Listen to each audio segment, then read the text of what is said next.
Okay, now we have Bill Slee. Over to you, Bill. Thank you very much.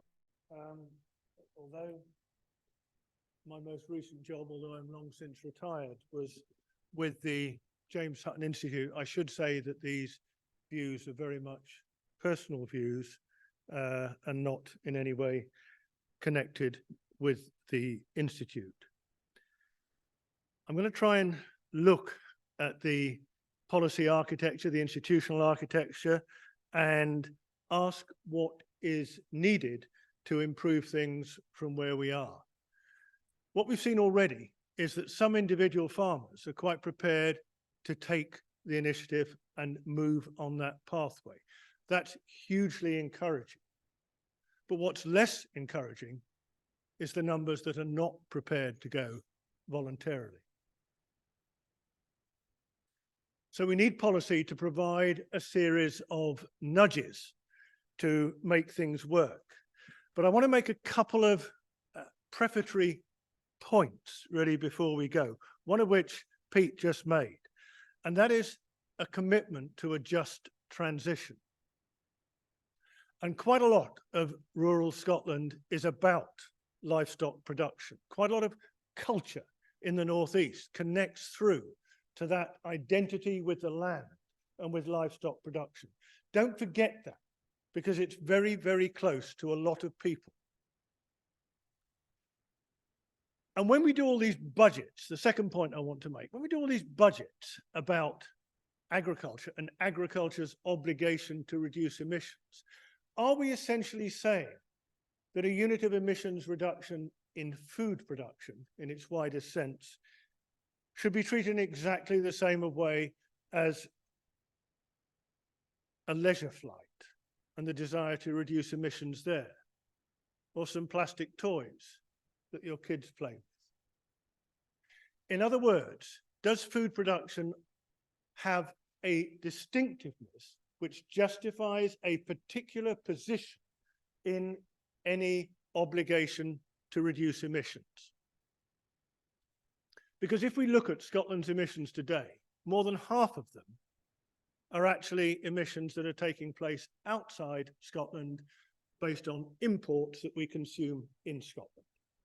So you are responsible for a lot of emissions that aren't actually being costed in Scotland at all.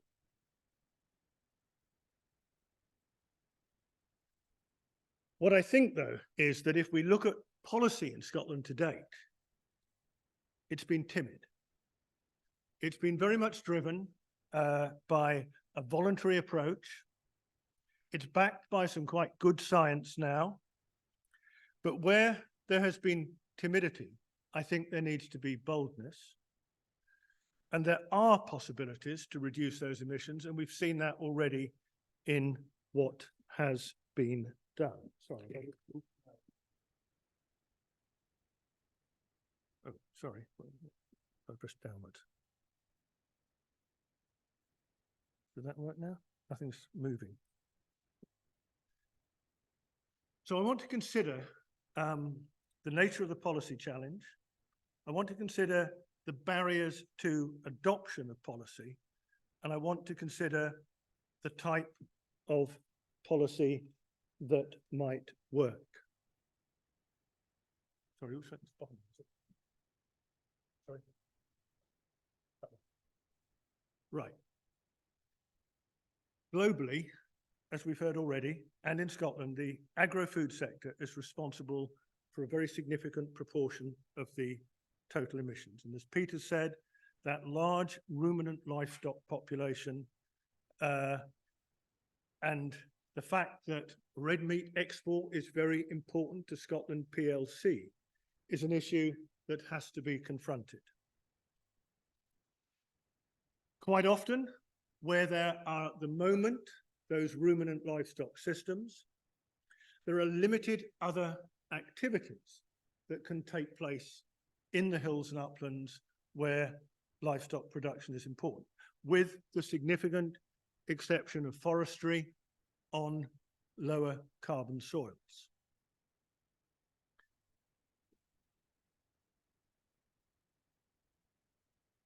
if we think about the policy challenge, we can break it down, I think, into four main areas. One is the issue of path dependency, the tendency to be locked into where you were in the past and to carry, if you like, a legacy of that forward. I'll break that down in a bit more detail in a moment. Secondly, I want to talk about the complexity of Scotland's farming systems and why that creates a very significant policy challenge.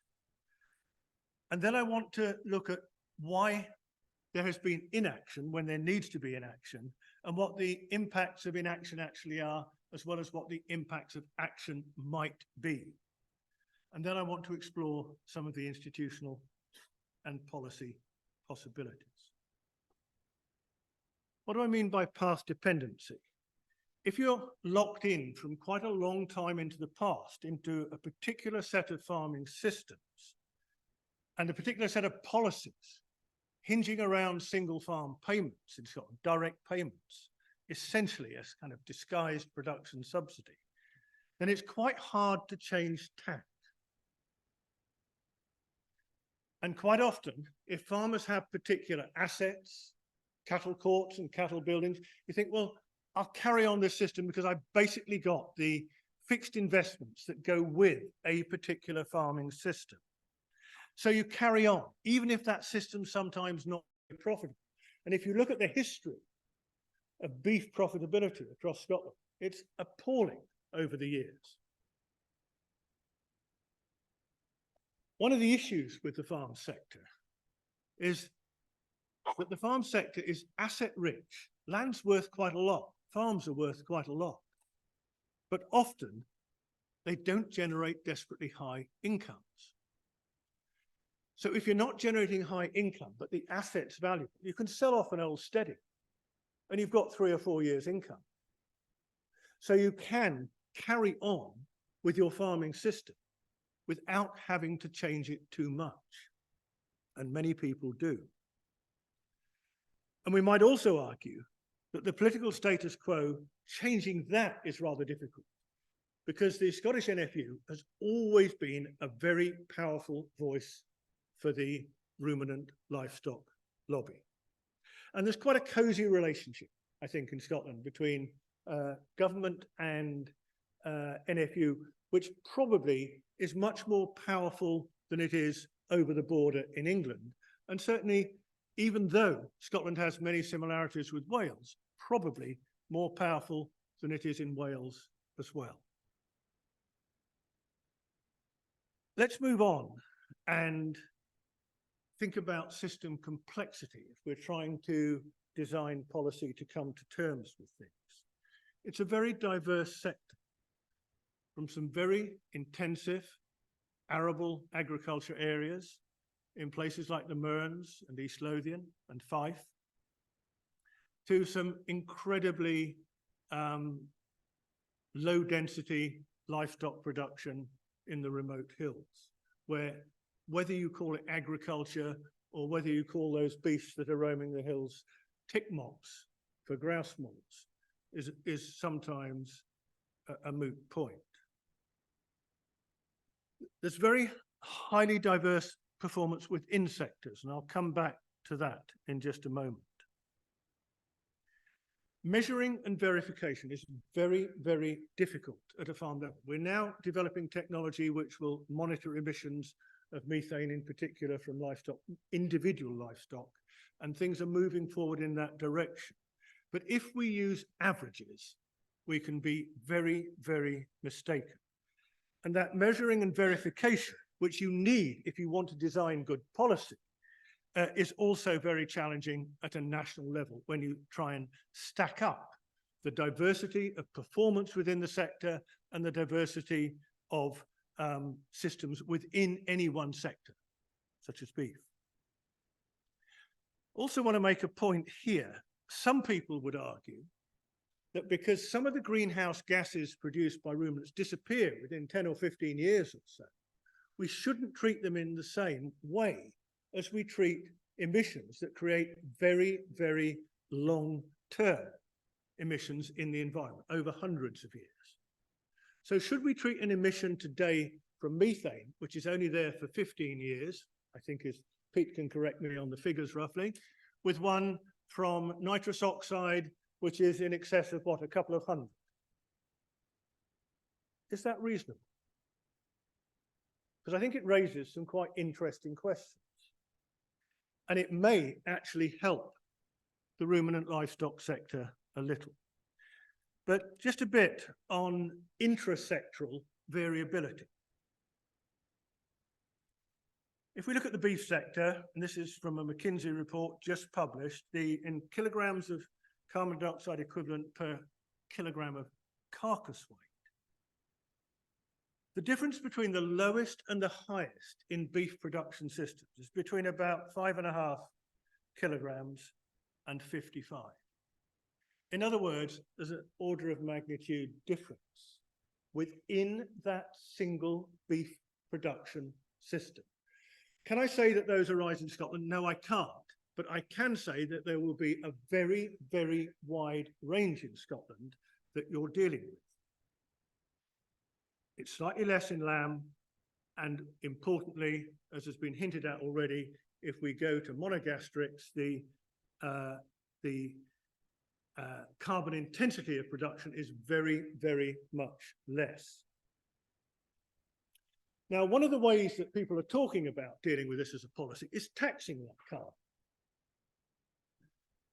Let's think about a well-established university professor and his income tax for a moment.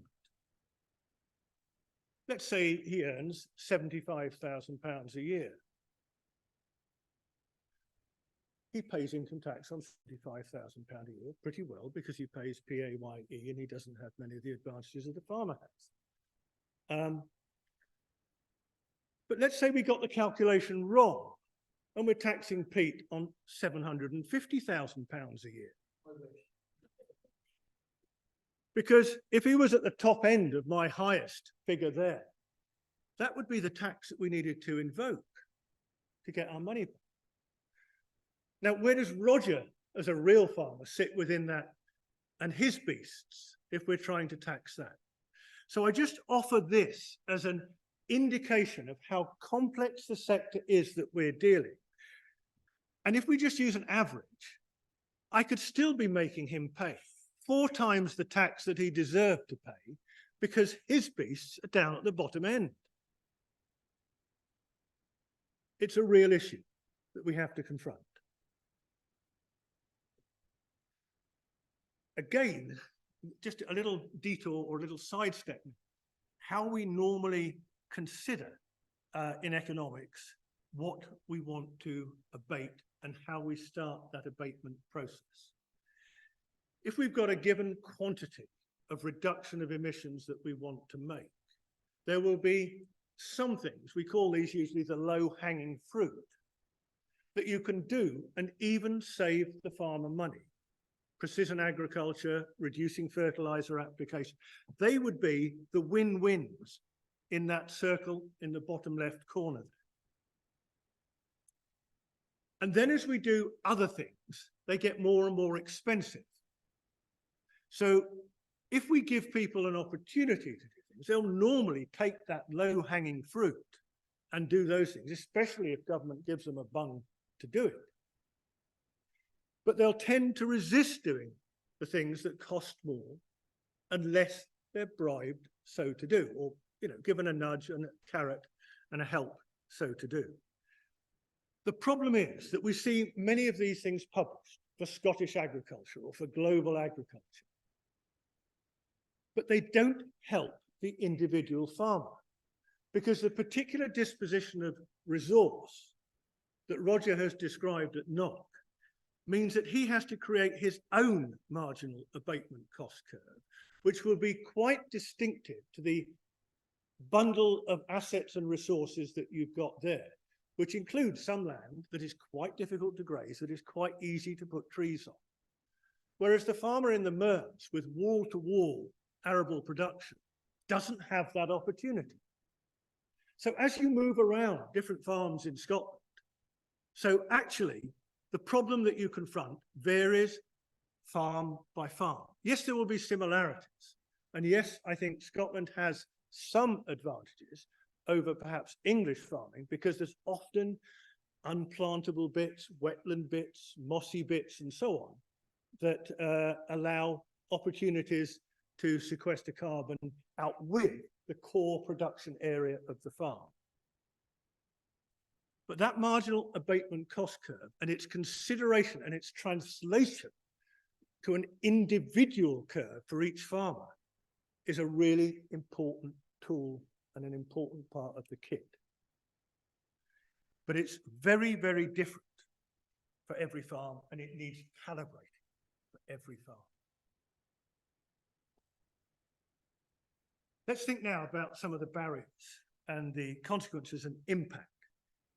If a country decides that it's going to tackle its agricultural sector, it doesn't look good to act alone. Unilateral action by one country looks almost like shooting yourself in the foot. We pass laws to reduce Scotland's agricultural emissions, and we import more agricultural products sometimes, as some have suggested already, from countries that actually have a higher carbon footprint than those systems would have had if we were dealing with Scotland. And certainly with Scotland red meat production, it's a really important export. You lose those exports. You make your farmers less competitive, and there is no guarantee that your imports carry lower carbon footprints that displace them. So arguably, you need multilateralism in policy. You can't act alone. And you shrug your shoulders and say, well, if others don't act, we shouldn't. You do nothing, and the problem gets worse. But I would say it's simply not acceptable, going back to that marginal abatement cost curve, to argue that you can only look for win-wins and that's the only bit you're needing to do. And really, that very much is the Scottish Government's approach largely to date. Farming for a better climate is about finding those win-wins. Important though they are, it's not enough. If you develop a border tariff for carbon on imports, you overcome that fundamental problem of loss of competitiveness. And when you've gathered that tax from the imported feedlot beef from Brazil, you then hypothecate it. In other words, you allocate it to carbon reduction behavior and the transition to support the transition to sustainable low carbon farming. You've actually got a funding mechanism from that border tax, and you can drive the change that you want, whether it's biodiversity enhancement, carbon sequestration, with those funds. So you can, if you're clever in your design, begin to do things. And that we can see, if we look across the world, movements taking place. New Zealand has recently initiated a policy to address its agricultural emissions through emissions trading. It may fall because there's a general election about to take place there. New Zealand is a country that is even more dependent on livestock exports than is Scotland. 49% of New Zealand's emissions come from agriculture. So it can't address its climate problem without addressing agricultural emissions. It's introduced a trading model for emissions trading, and there's also the possibility of imposing levies on farmers. And there are grants to drive carbon reducing technology proposed. And interestingly, Alan Matthews, not talking about New Zealand, but talking about the European Union in a recent comment on his CAP reform blog, has argued that a farm level emissions pricing is the best approach to incentivize farmers and growers to reduce agricultural emissions. So we need to think about moving towards some kind of emissions trading. And in fact, the European Court of Auditors has asked the Commission to assess the potential to apply polluter pays principle to emissions from agricultural activities and to reward farmers for long-term carbon removals. It seems to me that the direction of travel by the innovating countries is clear. But in Scotland in particular, we're faced with a huge challenge of what I would call tree phobia. It's partly a legacy of the landlord-tenant system which was dominant here. All trees in a landlord-tenant system, including individual trees along a hedgerow, were landlord's property historically. It's almost as though Scottish farmers of recent generations have ingested a huge distaste for afforestation through their mother's milk. So great is the antagonism to forestry among many working farmers. But there is, if you look around, quite a significant legacy of silvopastoralism. Farmers who are outwintering cattle in amongst trees, where you've got some carbon sequestration and you've got ruminant livestock together. You go up Deeside, Glentana, Dinnet, Deveronside, Speyside, you'll see a lot of it. Murray as well. It's never been very well researched, but in fact, when you talk to people who are doing it, many of them think that it is a virtuous system that delivers significant biodiversity gain, significant sequestration, and because particularly of protection from inclement weather, significant shelter for stock, which is a useful asset because it reduces feed requirements. And a woodland expansion advisory group study, Roger and I were involved in the same study, looked at some examples, and we found some exceptional examples, I think, in that, of the blending of agriculture and forestry. What's happened recently is that we see emerging markets in carbon frightening the pants off farmers because they're seeing whole farms sold off to pension funds or finance companies who are coming in and wanting to plant trees on it and sequester that carbon. That is a real concern. We can't pretend it's not. But we shouldn't always believe that food security rhetoric. We've got to have livestock, we've got to. If you actually look at the Scottish agrarian economy, 40% of the arable crop is going into whiskey production. It's not about food security. So let's be realistic. And if I walk the hills around Afford or in many parts of Aberdeenshire, there is plenty of land that is barely grazed today.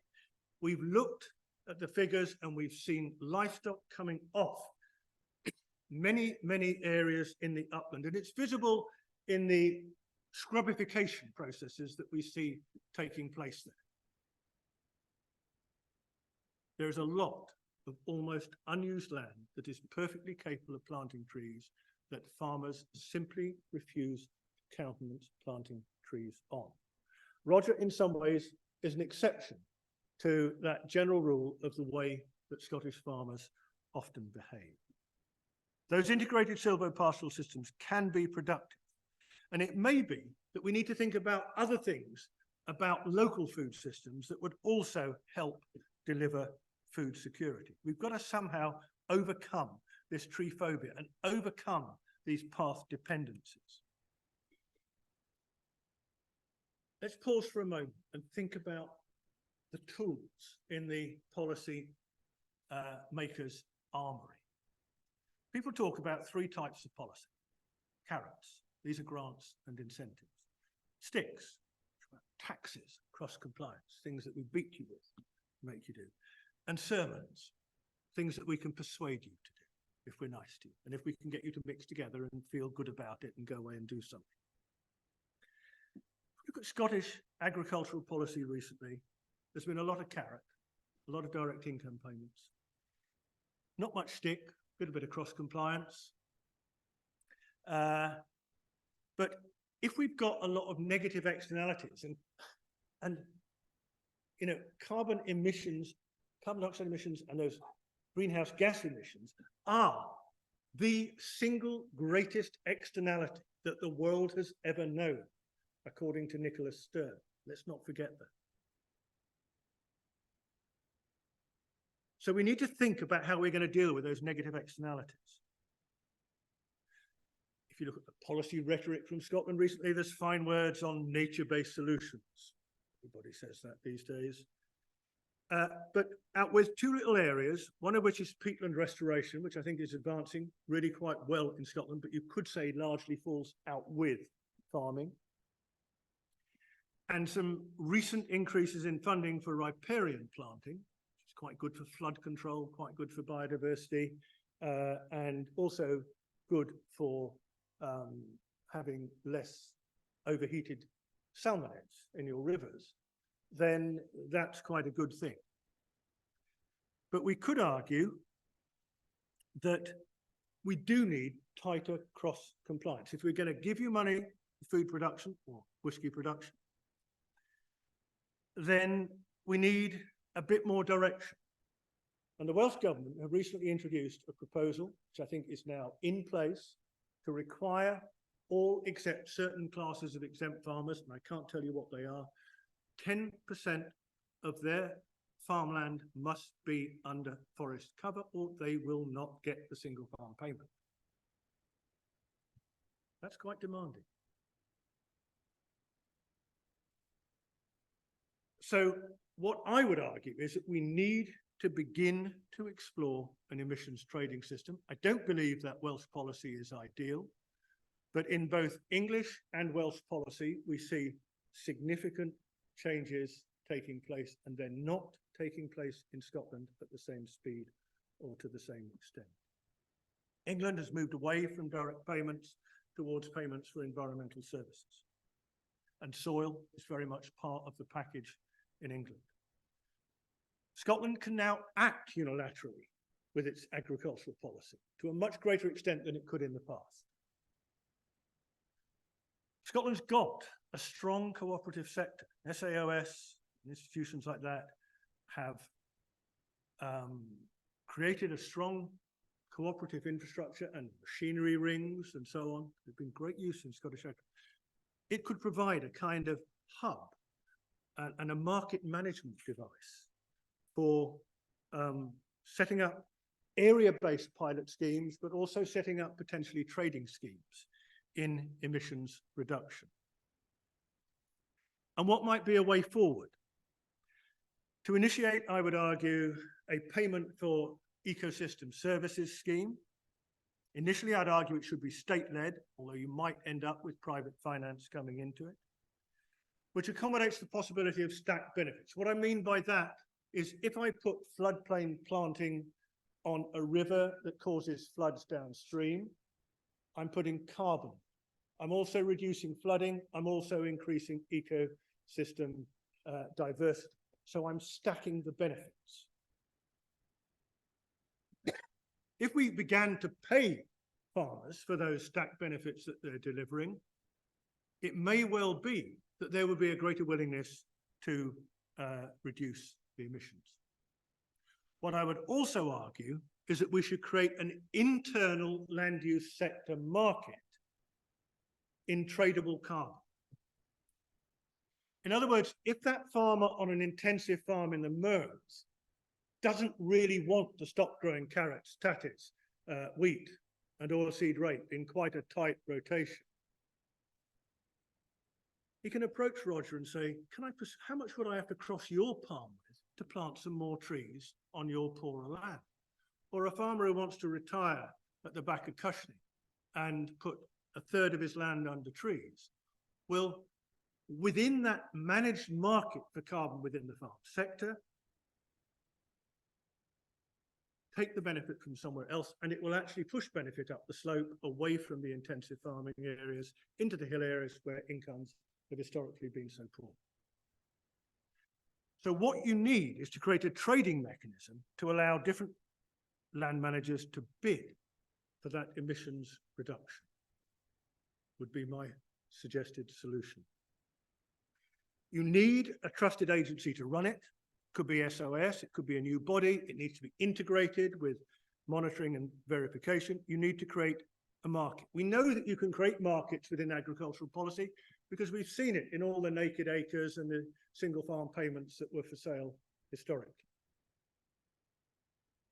Those new mechanisms will effectively create an intra-farm sector or intra-land use sector market for carbon and biodiversity offsetting. The key question is whether you allow cross-sectoral trading. Do you allow the finance sector or the steel industry to buy into that or not? And I would say not in the first instance, because you protect it for farmers. You need to create a mechanism and you need to pilot it where individual farmers need to be able to access those markets. So, to summarize things, we do need to reduce emissions and we do need more sequestration. It will require improved practices that Peter's hinted at, that these are well catalogued these days at a national level as well. We will need more permanent pasture and that little bit of the curve where you've got depleted carbon arable land in places where there should probably be permanent grass already is needed. We need a lot of new trees in the right place. We need less livestock. But we do need significant policy support to drive it, and we need a combination of carrots, sticks, and sermons to persuade our farmers to go with us. And central to it, and I think following the advice from the European Court of Auditors, following the advice from people like Alan Matthews, we need to create a trading system in carbon, because that will make the process efficient. Thank you.